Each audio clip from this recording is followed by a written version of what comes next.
नमस्कार साथियों, स्वागत है आप सभी का हमारे यस स्टडी यूट्यूब चैनल पर।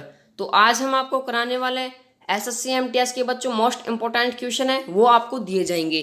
अगर आप हमारे चैनल पे नए आए हो तो चैनल को अभी तक सब्सक्राइबर नहीं किया है तो जल्दी से सब्सक्राइब कर लो, क्योंकि बहुत ही मेहनत से आपके लिए महत्वपूर्ण क्वेश्चन हम लेके आते हैं दोस्तों। ठीक है, महत्वपूर्ण क्वेश्चन हम आपके लिए लेके आते हैं, ये भी बहुत ही महत्वपूर्ण क्वेश्चन होने वाले हैं। चलो तो शुरू करते हैं आज की इस वीडियो को। आपका पहला प्रश्न है, विश्व पर्यावरण दिवस कब मनाया जाता है? दोस्तों पहला ही क्वेश्चन बहुत ही महत्वपूर्ण है, मोस्ट है दोस्तों। विश्व पर्यावरण दिवस कब मनाया जाता है? तो दोस्तों यह मनाया जाता है 5 जून को। 5 जून को मनाया जाता है दोस्तों। राइट आंसर होगा ऑप्शन नंबर ए बच्चों। आपका है दूसरा प्रश्न, भारत और नेपाल के मध्य कौन सी नदी सीमा बनाती है? दोस्तों भारत और नेपाल है जो उनके, यही भारत दोस्तों और ये नेपाल है, इनके जो मध्य में दोस्तों ये नदी है, वो कौन सी नदी है? ठीक है, वह सीमा बनाती है दोस्तों। तो उस नदी का नाम क्या है दोस्तों? वो नदी है काली। काली नदी है बच्चों, ऑप्शन नंबर बी आएगा। ठीक है, ऑप्शन नंबर बी आएगा, काली नदी। आपका बच्चों तीसरा प्रश्न है, सतलज नदी किसे दरे से होकर भारत में प्रवेश करती है? दोस्तों जो सतलज नदी है वो किस दरे से होकर भारत में प्रवेश करती है? ठीक है दोस्तों, कौन सी दरा है वो है दोस्तों सिप किला। सिप किला है दोस्तों, ऑप्शन नंबर सी होगा। राइट आंसर सिप किला होगा इसका। आपका दोस्तों चौथा प्रश्न है, गंगा नदी के किनारे स्थित सबसे बड़ा शहर कौन है? दोस्तों जो गंगा नदी है, ठीक है बच्चों, कौन सी नदी? गंगा नदी के किनारे सबसे स्थित बड़ा शहर कौन सा है? महत्वपूर्ण क्वेश्चन है ये है दोस्तों आपका ऑप्शन नंबर डी आएगा, कानपुर। क्या है दोस्तों? कानपुर है, ऑप्शन नंबर डी आएगा। बहुत ही महत्वपूर्ण क्वेश्चन है। पांचवा क्वेश्चन है दोस्तों आपका, लोटक झील किस राज्य में स्थित है? दोस्तों जो लोटक झील है वह कौन से राज्य में स्थित है? तो वो है आपके मणिपुर में। राइट आंसर होगा इसका ऑप्शन नंबर ए। ठीक है बच्चों, राइट आंसर क्या होगा? ऑप्शन नंबर ए होगा। आपका बच्चों छठा प्रश्न है, दमयंती जोशी किस शास्त्रीय नृत्य से संबंधित है? दोस्तों जो दमयंती जोशी है वो किस शास्त्रीय जो नृत्य है दोस्तों उससे संबंधित है? दोस्तों इसका राइट आंसर होगा यानी कथक से। ऑप्शन नंबर बी होगा दोस्तों, कथक से होता है दोस्तों। Option number right answer option number B. आपका सातवां प्रश्न है, बिंबावती देवी किस प्रकार के नृत्य के लिए यानी कि सुविख्यात है, यानी कि मानी जाती है? जो बिंबावती देवी है वो कौन से नृत्य के लिए मानी जाती है दोस्तों?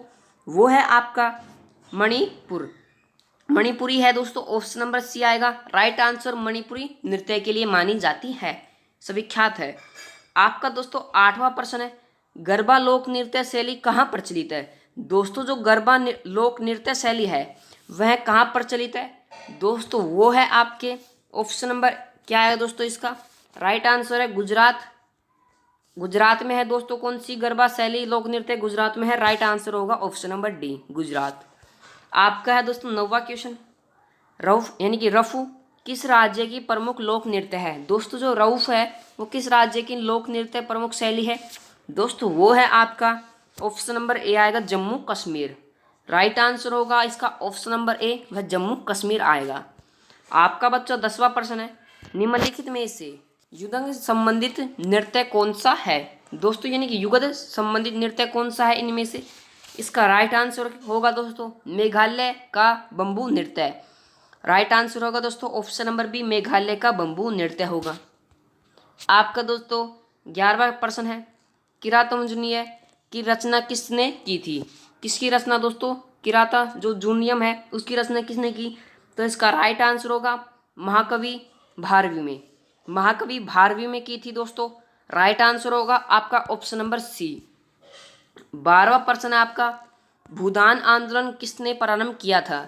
दोस्तों जो भूदान आंदोलन है वो किसने प्रारंभ किया था? इसका राइट आंसर होगा विनोबा भावे। राइट आंसर होगा option number D, Vinoba Bhave ने जो भूदान आंदोलन है वो शुरुआत की थी, ऑप्शन नंबर डी। आपका बच्चों 13वां प्रश्न है, प्रथम भारतीय नोबेल पुरस्कार विजेता कौन थे? दोस्तों वो प्रथम भारतीय नोबेल पुरस्कार के जो विजेता थे बच्चों वह कौन थे? इसका राइट आंसर होगा दोस्तों ऑप्शन नंबर ए आएगा, रविंद्रनाथ टैगोर। वह कब हुए? 1913 में। कब मिला दोस्तों? 1913 मिला था रविंद्रनाथ टैगोर को नोबेल पुरस्कार। Option number A right answer होगा बच्चों। आपका है 14वां question, the wheels of history नामक पुस्तक के लेखक कौन थे? दोस्तों द व्हील्स ऑफ हिस्ट्री जो है ये नामक एक पुस्तक है, उसके जो रचयिता यानी कि लेखक कौन थे जिसने वह पुस्तक लिखी थी? दोस्तों वे थे राम मनोहर लोहिया। राइट आंसर होगा option number B, Ram Manohar Lohia थे। आपका बच्चों 15वां प्रश्न है, किस वर्ष उड़ीसा बिहार से पृथक हुआ था? दोस्तों जो किस वर्ष यानी कि कौन से वर्ष जो उड़ीसा है वह बिहार से पृथक हुआ था, तो इसका राइट आंसर क्या होगा? इसका राइट आंसर होगा 1936 में, 1936 में था दोस्तों। Right answer option number C होगा। अगर आप हमारे चैनल पे नए आए हो, पहली बार आए हो, तो जल्दी से सब्सक्राइब नहीं किया तो जल्दी से सब्सक्राइबर कर लो। आपका 16वां प्रश्न है, स्वतंत्रता भारत का अंतिम गवर्नर जनरल कौन था बच्चों? कौन था? इसका राइट आंसर क्या होगा? इसका राइट आंसर होगा दोस्तों सी, राजगोपालचारी। ठीक है, ऑप्शन नंबर डी होगा राजगोपालचारी। आपका नेक्स्ट प्रश्न है 17वां, मुगल सम्राट औरंगजेब कौन सा वाद्य यंत्र बजाते थे? दोस्तों जो मुगल सम्राट औरंगजेब है वह कौन सा वाद्य यंत्र बजाते थे? तो दोस्तों वह वीणा बजाते थे। ठीक है, वीणा बजाते थे। राइट आंसर होगा ऑप्शन नंबर ए, वीणा। 18वां प्रश्न आपका, भारतीय संविधान का कौन सा अनुच्छेद धर्म, वंश, जाति, लिंग, जन्म के स्थान के आधार पर भेदभाव पर रोक लगाता है? वह कौन सा अनुच्छेद है बच्चों? ये है आपका अनुच्छेद 15। राइट आंसर होगा ऑप्शन नंबर बी, अनुच्छेद 15 होगा बच्चों। नेक्स्ट प्रश्न है, यानी कि सांसदों के वेतन का निर्णय कौन करता है? दोस्तों जो सांसद है उसके जो वेतन है उसका निर्णय कौन करता है? ऑफकोर्स संसद ही करेगी। Right answer option number C, संसद। आपका बच्चों 20वां प्रश्न है, राष्ट्रपति द्वारा लोकसभा और राज्यसभा में मनोनीत सदस्यों की कुल संख्या कितनी होती है? इसका राइट आंसर आप कमेंट में जरूर लिख देना, आपके लिए है प्रश्न है दोस्तों। ठीक है बच्चों, आपका है नेक्स्ट प्रश्न 21वां, मेगीफेरा इंडिका किसका वैज्ञानिक नाम है? दोस्तों मेगीफेरा जो इंडिका है वो किसका वैज्ञानिक नाम है? तो इसका राइट आंसर क्या होगा? आम है। राइट आंसर ऑप्शन नंबर ए, आम होगा दोस्तों। आपका नेक्स्ट प्रश्न है 22वां, पत्तों का हरा रंग किसके कारण होता है? दोस्तों पत्तों का जो हरा रंग है वह किसके कारण होता है? तो इसका राइट आंसर होगा क्लोरोफिल के द्वारा। Right answer option number B, chlorophyll के द्वारा। 23वां प्रश्न आपका, यूरिया का निर्माण कहाँ होता है? दोस्तों जो यूरिया है जिसका एक मूत्र है उसका निर्माण कहाँ पर होता है दोस्तों? उसका निर्माण होता है आपके यकृत में, यानी कि किडनी में होता है। राइट आंसर होगा ऑप्शन नंबर सी, यकृत।